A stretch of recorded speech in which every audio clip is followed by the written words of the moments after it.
Hey y'all, I'm Laura Richardson with Relevate. We are Real Estate Elevated, and today's episode of I'm Moving to North Carolina Now What is a shorts edition. We're going to be talking about the top 5 most common things that delay closing. Keep in mind, as we've discussed in previous videos, that you do have the ability to delay closing for any or no reason at all by 7 days in North Carolina. After that, you are in breach and need to go to the closing table. So let's get you with the top 5. The first one is financing issues.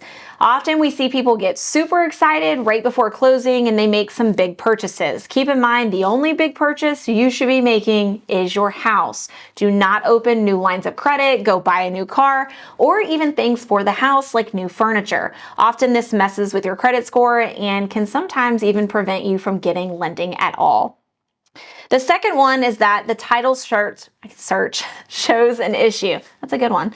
The title search showing an issue. So remember, your title company is actually doing a little bit of a backstory. They are making sure that you get what's called clear title, that there's nothing that's gotten hung up over the course of time with the deed being written in new names or with the transfer from, let's say, family member to family member. Sometimes when you have an heirs situation, you can actually have an issue with title.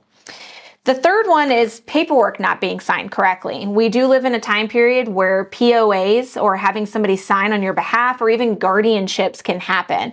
So again, going back to the estates issue, always make sure that whoever is selling the property is the appropriate party, or people signing on behalf of other folks are the appropriate parties and they legally have the right to do so. The third one, and this one happens more often than not, is final walkthrough issues. So anytime you do a final walkthrough, which we highly recommend doing the day of closing, not prior to, is making sure that the home is in the same condition it was when you went under contract. So sometimes some human error happens. For example, movers drop kick something down some stairs, or you have sellers take things that were intended to stay, or they leave things that aren't supposed to still be there. All of those can be issues that can actually prevent your buyer from closing. So make sure that the home looks in the same condition it was when you went under contract or were previously there for inspections. The fifth one, and this one's a little interesting, is your survey finally comes back. So I'd say about 50-50 of buyers actually order a survey. Keep in mind that is a real-time layout of not only the property, as in the house, but the land itself. So where fences are located, any natural markers, and your neighbor's property around you.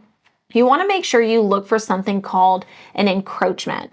An encroachment is where somebody else's something is now on your property or vice versa. Those should get settled prior to closing because once it's done, it's now your responsibility. Another big one is verifying that easements are where they're supposed to be. For example, there could be a utility easement and for some reason somebody poured a driveway over part of that easement. So if the city ever had to get access, they'd have to rip up your driveway, which you would then pay to replace. So just make sure you have an awareness of everything on your property. Those surveys do tend to kind of come in at the 11th hour and then are interpreted by your closing attorney. So all of these things are probably the most consistent issues we see that end up delaying your closing. I'm Laura Richardson with Relevate. All right, y'all, thank you for joining us today. Be sure to like, share, and follow us on Instagram as well as YouTube. We're also on Apple Podcasts. Again, I'm Laura Richardson with Relevate.